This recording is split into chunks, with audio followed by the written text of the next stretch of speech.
Hello and welcome. You're watching India Sense. I'm Gauri Dwivedi. Let's get you the headlines this Friday evening. First up, as China woos Jamaat-e-Islami, Chinese envoy becomes the first envoy in the last 14 years to visit Jamaat-e-Islami offices, and American delegation set to visit Bangladesh soon. The situation on India's eastern border remains a concern. Dhaka's precarious economic situation adding to New Delhi's concerns. Prime Minister Modi wraps up his 4-day two-nation tour of Brunei and Singapore as India presses the pedal on its Act East policy. The visit comes amidst renewed efforts by New Delhi to increase engagement with ASEAN countries to secure its maritime interests. In a big affirmation to the Indian economy and its growth outlook, World Bank upgrades India GDP growth to 7%. Morgan Stanley increases India's weightage in its emerging markets index, potentially opening floodgates to massive global funding flows. Chinese President Xi Jinping announces $51 billion of investments in Africa at the Forum for China-Africa Cooperation. Of this, only $10 billion is actual investment by Chinese companies. Remaining consists of loans. Forum saw several African nations seeking debt relief from China due to their high debt burden. And US elections enter their decisive phase as the first postal ballot set to begin in North Carolina. All eyes on the first presidential debate between Kamala Harris and Donald Trump, scheduled for the 10th of September.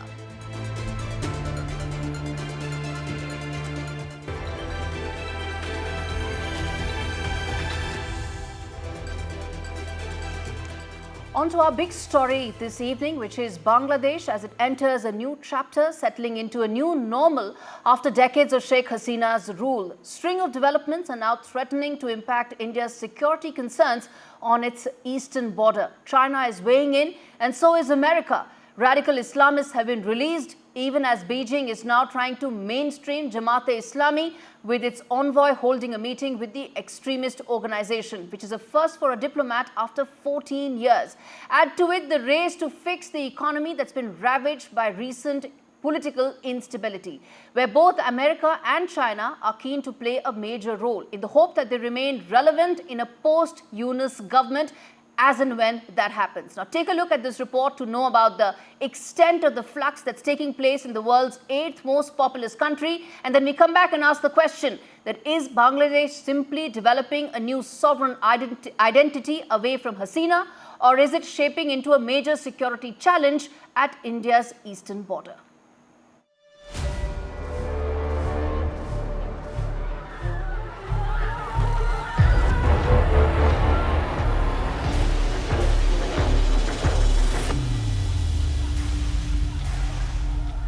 Weeks after violent protests ousted former Prime Minister Sheikh Hasina from power, Bangladesh is being governed by Muhammad Yunus, a Bangladeshi Nobel laureate serving as the chief advisor of the interim government since 8 August.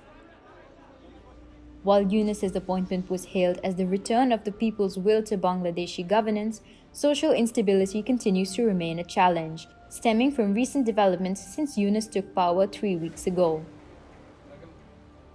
The release of jailed extremists from Bangladeshi prisons is a cause for alarm.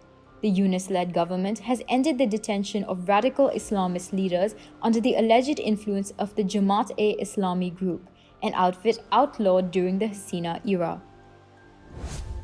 The release of Jashimuddin Rahmani, head of the Ansarullah Bangla team, an Islamic organization implicated in the brutal murders of atheist bloggers between 2013 and 2015, has sparked concerns about judicial integrity under the new administration. The government's alleged ties to Jamaat-e-Islami have sparked debates over its commitment to progressive principles. Meanwhile, it is expected that these groups will contest elections as and when they happen. Add to this the possibility of border police responding to a large number of people crossing the porous but deadly Indo-Bangladeshi border. Deep societal divisions between supporters of the former Hasina government and present dispensation have deeply altered the social fabric of Bangladesh. Compounding this are Dhaka's economic woes. its $55 billion garment industry has been severely impacted, with 60 factories outside Dhaka set to be closed, and 3 big brands, including Disney and Walmart, looking at other geographies for next season's clothing. Okay, that tells you the context and the scale of what's happening in Bangladesh. And to ensure the situation remains under control, India needs to be mindful of 3 important things. First, the Yunus government, which lacks constitutional legitimacy, may not be the final arbitrator in Bangladesh. The military has been emboldened. It's heavily invested in preserving the status quo. In fact, it was the military chief who had announced Hasina's resignation, indicating his elevated status in the country's present decision-making apparatus. The second, India should keep the pressure on Yunus's interim government to hold an election and return to a democratic framework. As of now, there's no visibility on when that could happen. And the third important thing, it's easy to draw parallels with the Pakistani situation. There's a strong military, crackdown on opposition, attacks on minority Hindu community, but the distinction is the economy. As of now, Bangladesh has sought a $6.5 billion bailout due to its falling forex reserves, but India must help ensure that the Bangladeshi economy's health does not deteriorate further, or else it could go down a path that is similar to Islamabad.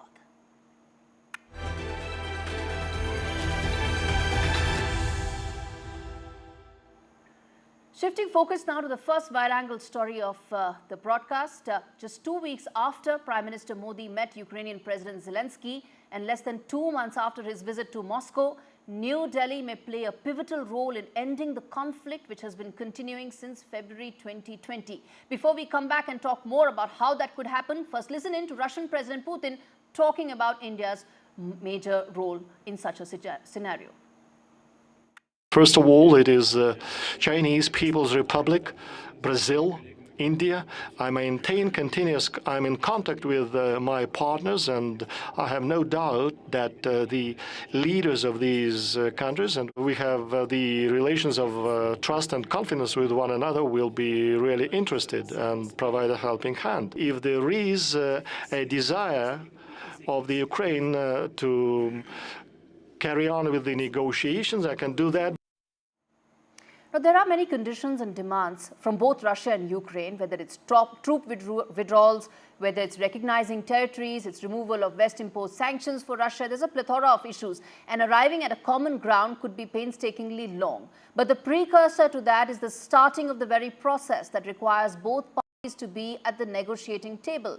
Remember, the peace summit that took place in Switzerland in June 2024 failed because there were 92 countries that were present, but Russia was absent. But with India's backing, the peace process can now start, since New Delhi has strategic stakes on both sides. The West has feared India's sympathy with Russia will erode the efficacy of its sanctions, while Russia has urged India to maintain its independent stance. India is no more a bystander in this conflict. Prime Minister Modi, after his homily to Putin, and said that today is not an era of war, is in a position to talk peace to the Russian side. And it was his message of dialogue and diplomacy to Kiev that carried weight. Remember, twice foreign ministers of Russia and Ukraine have met in Istanbul to thrash out a possible peace deal. So it's not that mediators are not around. It's about the opportune time and the right fitment, and which it seems is now with New Delhi at its very center.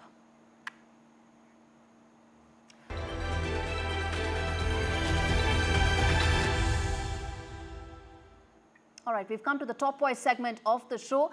Prime Minister Modi wrapped up his 2-nation tour of Singapore and Brunei, picking up from the momentum in his first term. Let's get in the first top voice on the show, Professor Kanti Bajpai, who's the Wilmer Professor of Asian Studies at the National Institute of Singapore, to talk more about the impact of India's Act East policy and India's role as far as the South China Sea is concerned. Professor Bajpai, I appreciate you speaking to me on India's sense.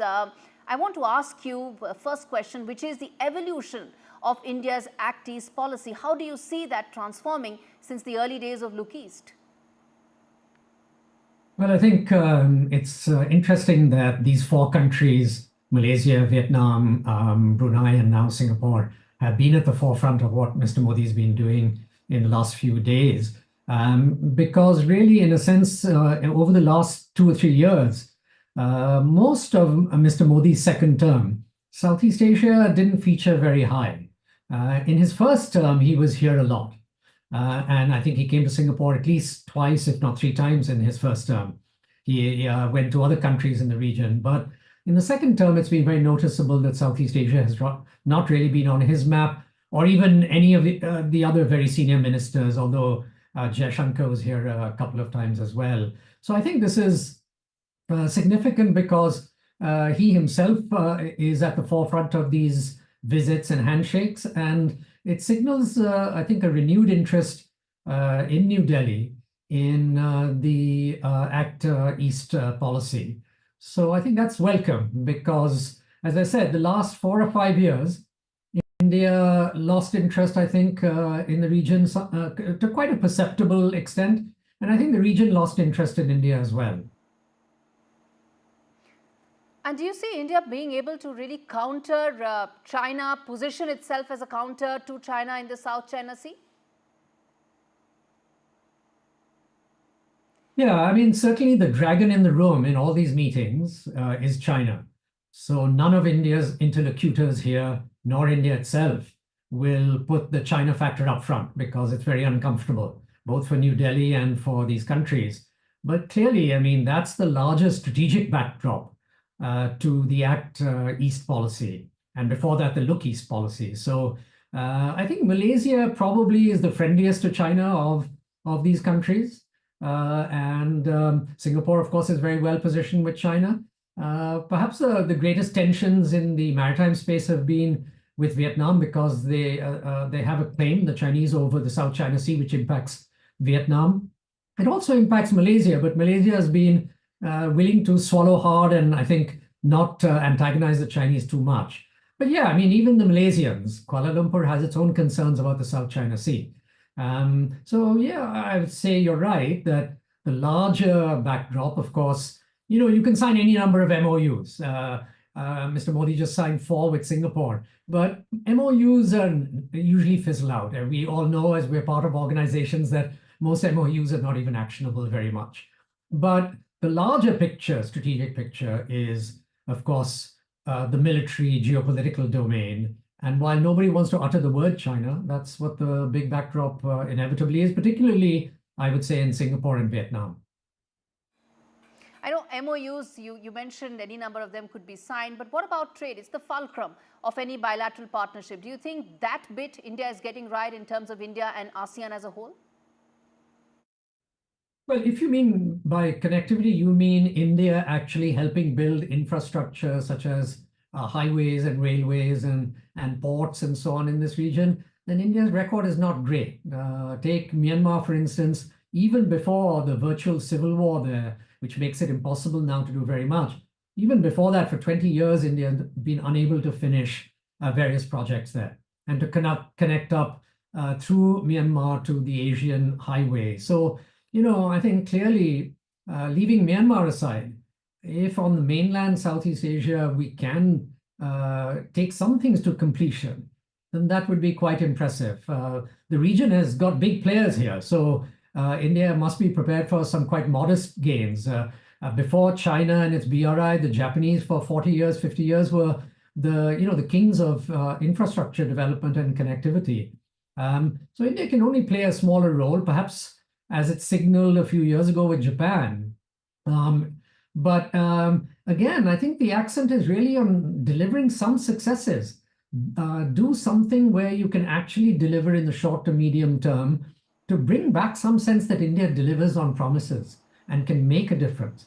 So that means being selective and pulling together your own domestic agencies and interagency kind of coordination to actually deliver in real time. I think over a number of things, and not just connectivity, there's been disappointment in the region about India's ability to deliver. I mentioned the RCEP, but food exports, promising something one day and then suddenly finding food shortages in India a week, 2 weeks later, and then saying we were embargoing wheat and rice exports, promising to deliver vaccines and then not quite being able to because there was a surge in India. I mean, people understand that, but at the same time, then there are questions about reliability, you see. So I think pick selectively, deliver on something, even in the connectivity domain, to make a real difference. Indeed. Indeed, trade connectivity could really be the hallmark of this engagement going forward. Appreciate Professor Bajpai for speaking to me on India Sense. And on that note, we slip into a very short break. We come back on the other side with the latest as far as the Indian economy is concerned. A major upgrade. What does it mean? We come back and talk more on that.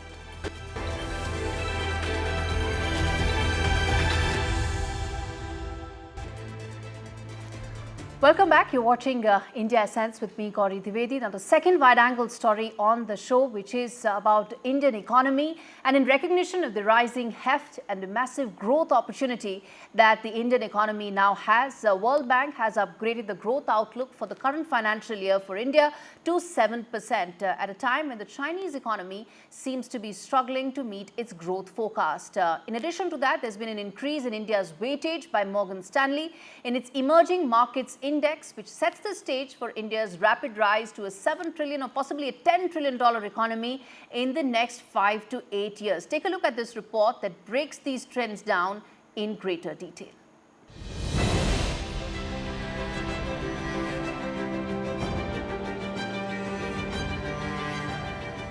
Weeks after the IMF upgraded the forecast of the Indian economy to 7%, the World Bank has followed suit. And in line with global growth expectations, Morgan Stanley's latest report gives India the largest weighting in the Emerging Markets Investable Index, effectively overtaking China. The data shows a better-than-expected outlook for the world's fastest-growing economy. The bright economic outlook, coupled with higher weightage on the index, is set to translate into more global flows into India, allaying fears that the Indian equity markets may be primed for a correction. In fact, FPIs bought shares worth $6.33 billion in 2024, on the backs of earnings growth for Indian companies, which is higher than other emerging markets by 60%. Indian equity markets are also a lucrative investment destination due to the higher return on equity, a matrix where China has halved since 2014. The World Bank upgrade has come on the back of higher public investments and a surge in household investment in the real estate sector. Meanwhile, the World Bank says India remained the fastest growing major economy and grew at a rapid clip of 8.2% in the 2023-24 financial year. The upgrade from the earlier projection of 6.6% comes at a time when the Chinese economy is struggling and facing headwinds, mostly due to its real estate sector and its cascading impact on the Chinese banking system. The housing crisis, which has been ongoing for nearly 4 years, has now impacted household earnings and the financial sector.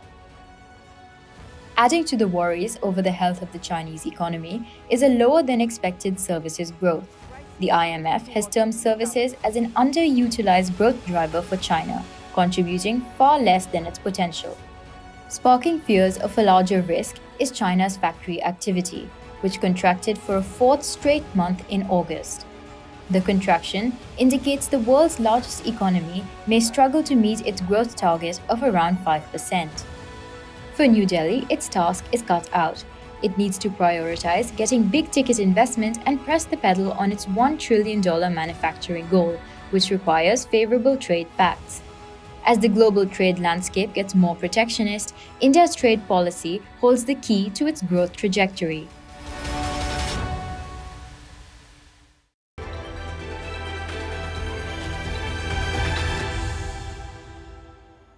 All right, second top voice on the show, Raymond Vickery, who's the former Secretary of Trade and Commerce Development, speaks to me at a time when there is the first presidential debate between Kamala Harris and Donald Trump, and postal ballots begin today. Take a look at this exclusive conversation. We have with us Mr. Raymond Vickery, former U.S. Secretary of Commerce and Trade Development, speaking exclusively to NDTV. So thank you so much for taking out the time and speaking to NDTV World.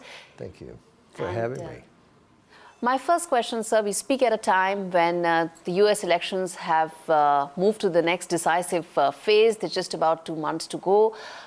Before we get into the specifics about the India-U.S. relationship and how India views it right now, and the election also, and the candidates, how do you see the election right now as it is poised, just about 2 months to go? Well, it is a completely changed and different situation. President Joe Biden stepping back, Vice President Kamala Harris stepping up has changed the equation entirely. I think that the president had done a great job bringing the economy in for a soft landing, getting infrastructure going and so forth, but the reality was that that first debate indicated that the president did have difficulties, particularly engaging. That has been wiped away. Kamala Harris did a great job at the convention. Her first interview with CNN was very good. And people think now that the debate, which is coming up next Tuesday, she'll be able to hold her own against Donald Trump. And it is those kinds of perceptions which have energized the base of the Democratic Party, particularly women of color, young people, people who are interested in some changes in foreign policy, particularly in regard to Gaza. So right now we have a neck-and-neck race, but if you look at polls, and polls are not always accurate, but what they do show is trends. And whether you look at national polls, you look at battleground polls, what you see in terms of a trend is the different situation I indicated, which is moving in favor of Vice President Harris. I know you're a Democrat and you speak from that position, but how do you see now the Democrat camp being energized after Kamala Harris coming in, after a record amount of funding she's able to generate and raise, and most importantly, what's the kind of strategy that Democrats have now in these last 7-8 weeks? Well, it all comes down to turning out the vote, what we call Go TV, get out the vote in the United States.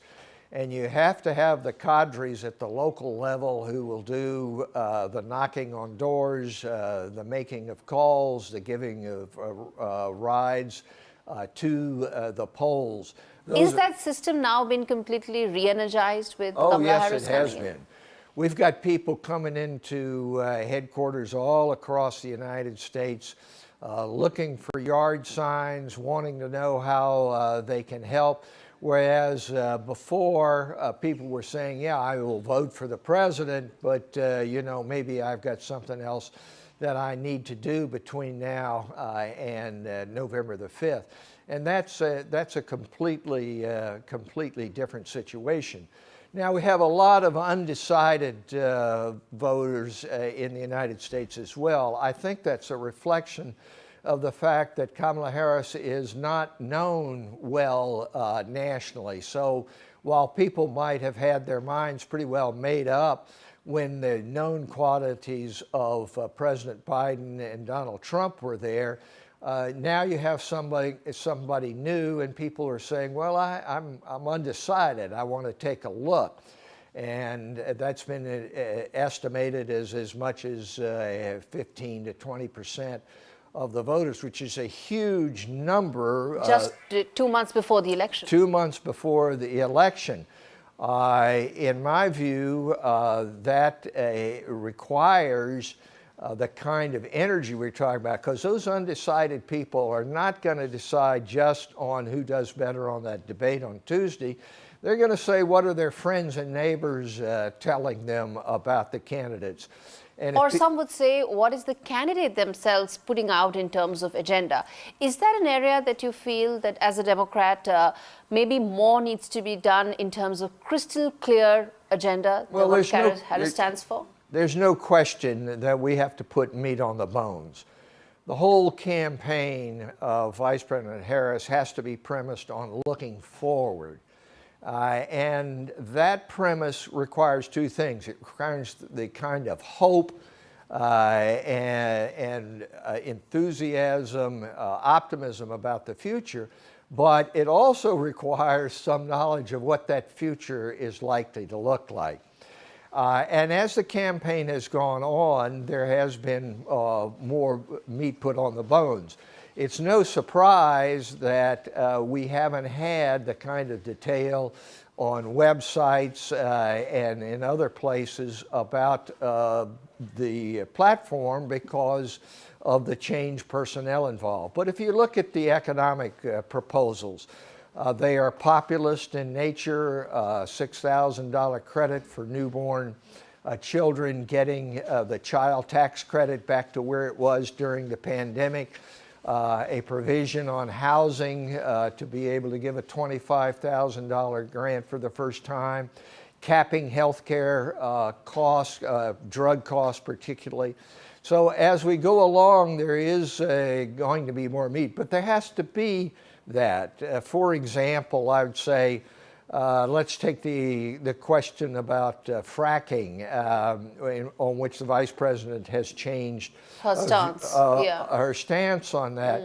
You have to not only say to people, I've changed my stance, you have to say why, and I expect to hear more about that as to why it fits into an agenda on fighting climate change and helping the environment. Mr. Vickery, thank you so much for taking out Thank the you time for and having speaking me. to It's NDTV. always a pleasure to be with NDTV.